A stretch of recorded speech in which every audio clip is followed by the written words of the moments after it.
नंद बाबा के यहाँ 11 ब्राह्मण आए। गुरुजी 11 ब्राह्मण आए तो 11 ब्राह्मणों को बढ़िया प्रसाद पवायो यशोदा ने और खूब दक्षिणा दी। और जब ब्राह्मणों को खूब दक्षिणा मिल जाए ना, फिर आशीर्वाद रोके से ही ना रोके है। ब्राह्मणों को जब बढ़िया दक्षिणा मिल जाए फिर तो आशीर्वाद रुके ही ना है, देते रहे जब तक जजमान को घर ना छूट जाए, जब तक आशीर्वाद ही देंगे।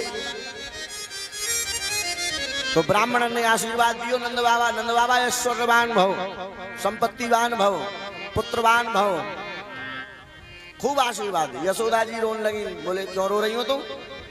बोले महाराज बुरो मत मानियो। बोले हाँ। बोले जितने आशीर्वाद दिए तुमने सब चोखे चोखे दिए। तुमने कहा ऐश्वर्यवान भव, खूब ऐश्वर्य है। तुमने कही संपत्तिवान भव, खूब संपत्ति है, 9 लाख गैया है। आपने कही आयुवान भव, खूब आयु है, 80 साल के गए, अब तक शरीर में दर्द उना है। पर महाराज एक आशीर्वाद गड़बड़ दे दियो। बोले कहा? बोले आपने कही पुत्रवान भव। महाराज पुत्र तो है ही ना। अरे ब्राह्मण कहते हैं मिथ्या ना हो देव ऋषि वाणी, ब्रह्म भाग्य जनार्दन। हमारे मोड़े ते निकल गई कि पुत्रवान तो पुत्र हो। महाराज फिर कौन सो जतन करवाओगे? तो बोले 11 दिन की पूजा होगी, सामान को पर्चा लिखूं? बोले महाराज लिख दो। 11 दिन को सामान को पर्चा लिखो। अब सामान के पर्चा में जनेऊ, कलावा, सुपारी ये ना लिखे ना। 5 किलो काजू, 5 किलो बादाम, 5 किलो पिस्ता, 5 किलो छुआरे, 5 किलो रबड़ी और घुटी घुटाई 1 किलो भांग। बाबा ये सामान लाना। 11 दिन को अनुष्ठान होगा, जाड़े को समय। अब भैया ब्राह्मण अनुष्ठान करें। गांव वाले बहकाने लगे, बाबा ये बामन नहाए। बोले फिर? बोले 53 है, सब संपट सोरा करके चले जाएंगे, कच्छात में ना लगेगा, बुढ़ापे में बालक होंगे। बोले भैया हम तो ना माने, अब ब्राह्मण अनुष्ठान कर रहे तो हम तो उनसे ना कुछ कह सके। अब 11 दिन तक तो खाएंगे, कितना खा लेंगे हैं, पेटे में तो खाएंगे। गांव वालन ने भड़कायो, पूछ के यहाँ चल कैसो अनुष्ठान कर रहे हैं जी बामुन। भैया नंद बाबा आए, हाथ जोड़ कर कहने लगे महाराज सुबह से शाम तक केवल खावे ही खावे पे ध्यान दो तुम। कभी पकौड़ी मंगा लाओ, कभी मंगोड़ी मंगा लाओ, कभी लड्डू, कभी रसमलाई। महाराज जी बताओ भजन कब करो? नंद बाबा कैसी बात न कर रहे हो, मेरे भजन पे संशय करेगो? अरे महाराज संशय नहीं कर रहे हैं। बोले फिर? बोले 13 भजन करें रात को 12 से 3। महाराज 12 से 3, अड़ी अच्छी बात है। नंद बाबा सूदे सादे गांव वालन गई। बोले भैया वो ब्राह्मण बड़े तेजस्वी हैं, रात को 12 से 3 भजन करें। अच्छा। गांव वाले कहने लगे छुप के देखेंगे कैसो भजन करें। ठीक है। ऐसे जाड़े कोई ठंड में के आदमी महीनों ना नहावे, और ऐसे जाड़े में भी सारे 11 के 11 ब्राह्मण रात को 12 बजे यमुना में गए और बीच यमुना में खड़े होकर 108 डुबकी लगा रहे हैं और कह रहे यमुना मैया से, यमुना मैया ना हम मंत्र जाने, न तंत्र जाने, न जाने पूजा पाठ, और कर दे ऐसी कृपा के आनंद के है जाए लाल। ओहो।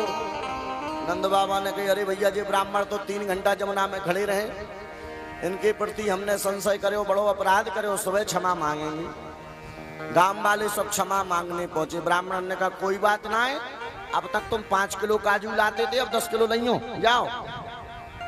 अरे भैया ब्राह्मण ने कही नंद बाबा खूब प्रसन्न। 11 दिन को अनुष्ठान भयो, अब ब्राह्मण को विदा को समय आयो। नंद बाबा कहने लगे बताओ पंडितों कहा दूं दान में? अरे कुछ ना चाहिए बाबा, जब तेरे यहाँ लाला है जाएगो तब तो ते मन चाहो दान लेके जाएंगे, अब तो आशीर्वाद दे दियो। तो सारे ब्राह्मण गए और देखो भगवान की ऐसी कृपा हुई कि कुछ दिनों बाद यशोदा जी के गर्भ में लाला आयो। तो यशोदा की एक नंद है, नंद बाबा की बहन, जाको नाम है सुनंदा। भाभी के कछ होवे तो ननद सेवा करवे आवे कि ना आवे? भाभी की सेवा करने आई सुनंदा। और मन में सोच रही कि भाभी के यहाँ लाला होगो तो 9 लखा हार लूंगी भैया ते। भाभी के गले में 9 लखा हार है और खूब सेवा करी। भादों को महीना आयो, अष्टमी तिथि आई, दिन बुधवार आयो, रोहिणी नक्षत्र आयो और ठीक 12 बजे ठाकुर जी प्रकट हुए। जैसे ही प्रकट हुए तो सुबह सुबह सुनंदा ने देखो कि चदरिया से ओढ़ो भयो बगल में, भाभी के बगल में कोई लाला सो लेटो। बस चदरिया हटाई तो 11 बार हरि शरणम को जाप करो पहले सुनंदा ने। हरि शरणम हरि शरणम हरि शरणम, हरे परमात्मा कहीं लाली ना है जाए। क्यों? लाली होने में कोई डर ना है, पर अगर लाली है जाएगी तो भाभी के गले में जो 9 लखा हार है वो ना मिलेगा। बोले फिर? बोले अगर कहूँ लाला है जाएगा तो भाई भैया हमें 9 लखा हार पहना दो। और भैया भगवान को नाम जपते ही हरि शरणम कहते कहते जैसे ही चदरिया को हटायो और चंद्रमा की चांदनी सो नील कमल सो चमक तो भयो, लाला को दर्शन भयो। और भैया सुनंदा की खुशी को ठिकानो ना है। रसोई में गई और रसोई में से परात उठायो, बेलन उठायो और परात और बेलन बजाती बजाती जा रही है बाबा के पास। बाबा बधाई हो बधाई हो बधाई हो। आनंद बाबा तो माला लेके भजन कर रहे हैं। कौन सो भजन कर रहे हैं कि 75 वर्ष को तो है गयो, अब तक तो भयो ना है, आगे को पतो ना है। कैसो भजन कर रहे हैं नंद बाबा कि 75 वर्ष को तो है गयो, अब तक तो भयो ना है, आगे को पतो ना है। 75 वर्ष को तो है गयो, अब तक तो भयो ना है, आगे को पतो ना है। इतने में सुनंदा पहुंची। भैया बोले हाँ। बोले बधाई हो बधाई हो बधाई हो। अरे बहन कहाँ चीज की बधाई दे रही है? तेरे न्यो बताओ, मुझे कहा दोगे बधाई नहीं? अरे बहन जो मांगेगी सो देंगे, पहले बता दो दे बधाई पे कहा दे रही। ऐसे ना बताऊंगी, पहले अपने मोहल्ले से बताओ मुझे दोगे कहा। अरे बहन सब तेरो ये जहाँ पे हाथ रख देगी सब तेरो। बोले ना ऐसे मत कहो कि जहाँ पे हाथ रख दूंगी सब मेरो ही। बोले फिर?